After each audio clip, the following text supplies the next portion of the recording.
Hey there. So, thanks for tuning in. I felt pretty good drinking one of these before I worked out yesterday with the my starvation incident, as you remember. And my metabolism has been pretty much the same today. When I was getting ready for my third meal, I was starving for it. Maybe like an hour after I ate, something like that. Today, I upped my rice a little bit, so I hope that curbs my appetite, and I'm having one of these as well to make sure that I'm feeding my body as it clearly needs the food, which is wonderful. Now, if you saw yesterday, ironically, talk about a great way to go into December, man. The last workout of November, we hit past that 240 boundary. That whenever you cross over a 5-pound, but especially a 10-pound weight increment, man, it feels great, doesn't it? It doesn't matter if you're a $180 going to a $190 or a $270 going to 280. It's just that 10-pound increment, man. It always feels good. That always feels good. So every time, I love it. So I'm doing everything I can right now, supplement wise and so on and so forth, food wise, to make sure that keeping that 240 daily is the new norm. I plan on it being the same today because I'm feeling big, strong, heavy. And well, we're just gonna, we're gonna find out in a little bit. See if we maintained it. My original goal was to be 240 by January. And it came quicker. So if I'm still teetering around 238, 239, something like there for another couple weeks, I wouldn't be mad at it because it's all about how the body looks, But getting your body to cross into new thresholds, man, that's always a very difficult thing because you're pushing the limits of what your body's ever done before, and it scares it. So unless you're consistent, your body wants to go back to what it was doing before, any way possible. So when you break through those boundaries, things like that, like hitting another 10-pound increment, for instance, gotta remember, 10 pounds on the human body is a lot of weight. So, if you're 200 pounds and you add 10 pounds to it, you're adding 5% to your body's total mass. Like, that's nothing to scoff at. It's a lot. And you're doing it again and again and again and again. But to do everything you can when your body is in a bit of a scared point right now, because right now it sees this new weight and it had to respond to the situation, but it needs to know that it's okay to hold this weight. So I have to give it everything it can to hold this weight, and I need to continue to train it as intense as I always have, which would never be a problem, but I need to continue to train it as intense as I always have to give it a reason to ensure that all the muscle that I've been building, the body has a reason for it to be there, no matter what.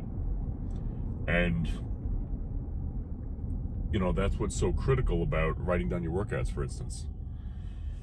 I understand it's not always as fun, but when you have that cold data right there, man,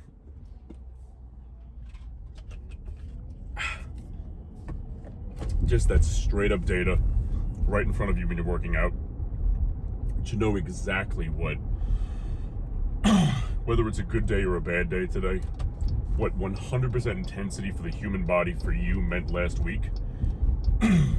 A ton doesn't change in a week unless you're really extreme dieting and you're in prep. Those numbers should go down a little bit because you're getting weaker, you're losing body percent fat, you're losing percent in your body in terms of weight.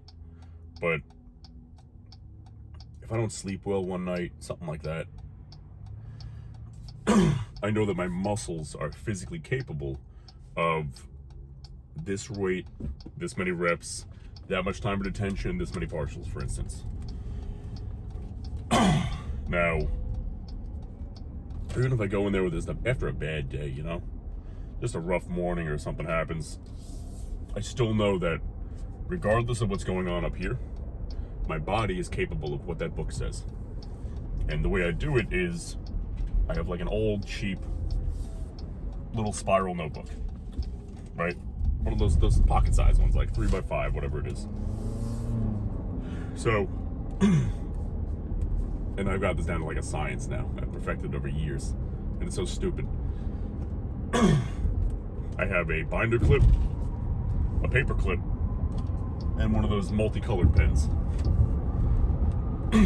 The paper clip holds what was last week's workout and up to the blank page that I'm currently working on, so that I can just flip back and forth like that, see exactly what I did last week, and writing down what I'm doing today. Boom, boom, boom, back and forth, nice and quick. The binder clip just kind of holds the rest of the book in place so that it doesn't make a mess every time I just toss it into the gym bag haphazardly. Now the secret colored pen that everybody makes fun of, but that thing works incredibly well for what we're doing here. The base of my text is always in black, right? Write everything in black. But now the other colors are signals in that book for me. So if I ever do something new, like more weight or more reps or something, I'll write, let's just say I had more weight than last week, right? I'll write a W next to that set in red ink, in red pen. So I know that it's, hey, like, hey, future John, this was new weight from the previous week. So at least solidify it today. You don't have to keep trying to go up and up and up every week, because that's how you get hurt and nothing happens. But solidify the new weight. The blue is just kind of notes. Like, back hurt today, anything that would interfere with my workout. 2 meals instead of 3, didn't sleep well, things like that. Something that, well, like I said, could have affected the workout, but also might not have. Just notes in general how I'm feeling that day, you know? The green, now the green doesn't get used a lot, but the green is about if I was in a rush, like a bad rush that something happened, or like I hurt my back one day and I couldn't do rack pulls, let's say. But I know next week my back will be fine. I just tweaked it a little bit or something. I'll write my rack pulls that I did the previous week, like just copy it over in the green ink instead of the black. Because the black means that I didn't, but I did it. But I'm not gonna lie to myself. So I'll write it in green, so I'm accountable to myself, saying, hey, look, you didn't do this last week because of whatever the blue pen says, like your back hurt or whatever it is, you're in a rush. Just make sure, excuse me, make sure you know that. Because I don't believe it's responsible or even just morally correct to yourself to dignify a skipped exercise with, stupid as it sounds, the same ink as the one that you put your blood, sweat, and tears into, you know? It shows disrespect to the exercise that you did do. And that's what that black ink is for, you know? It's like what I've said before in previous videos about people believing in you, you know? It's disrespectful to those people that believe in you to give anything but your 100% intensity and your absolute maximum effort in yourself. If people wholeheartedly and truly believe in you, they're just like, good luck, whatever, then, you know, they don't count. But people like your family, your friends that are really there for you, you know, the blood that you choose to be in your life, those people, man, those supporters, and you're not going to have a lot of them. But the ones you have that really care, those are the ones that matter. Those are the ones where if you say you're going to do something and they believe you and they support you and blah, blah, blah, and you don't do it, man, shame on you. Shame on you. But I digress there. So today is leg day. We have a good one planned. I'm feeling good today. I'm going to start out with some warming up extensions.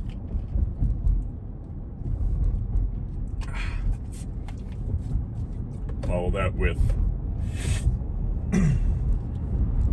hack squats, nice and heavy. Excuse me. That always catches my throat. Go to that horizontal leg press. RDLs. Then the toys.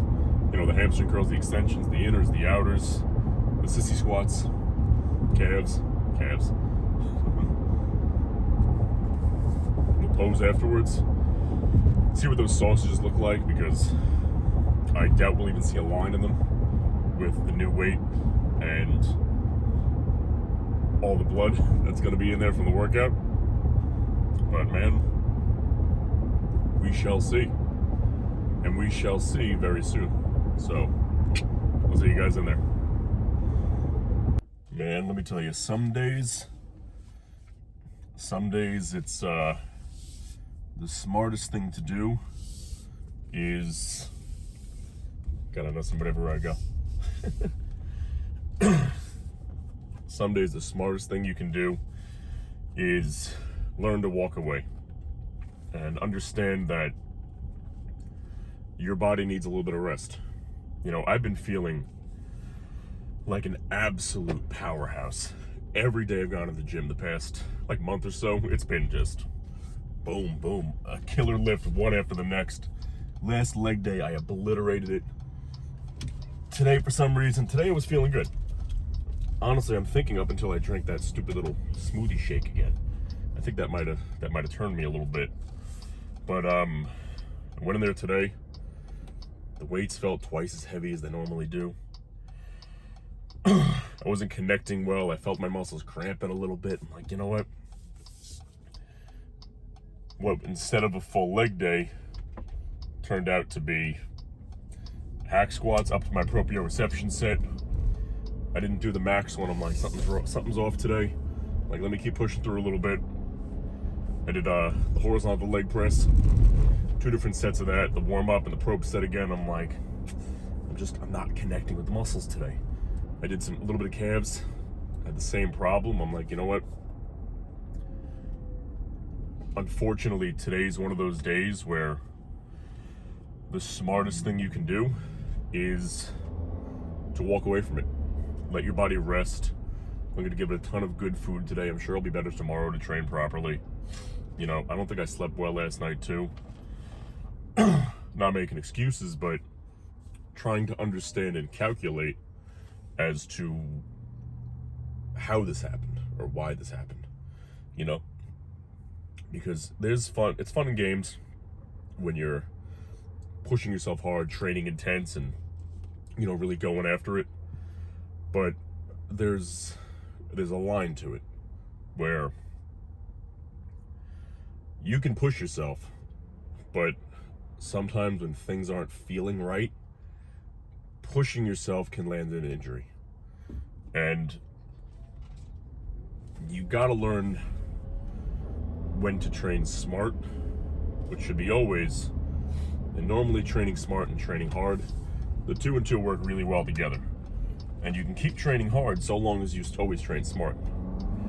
Otherwise, you know, like I said, that's when something happens, an injury or something.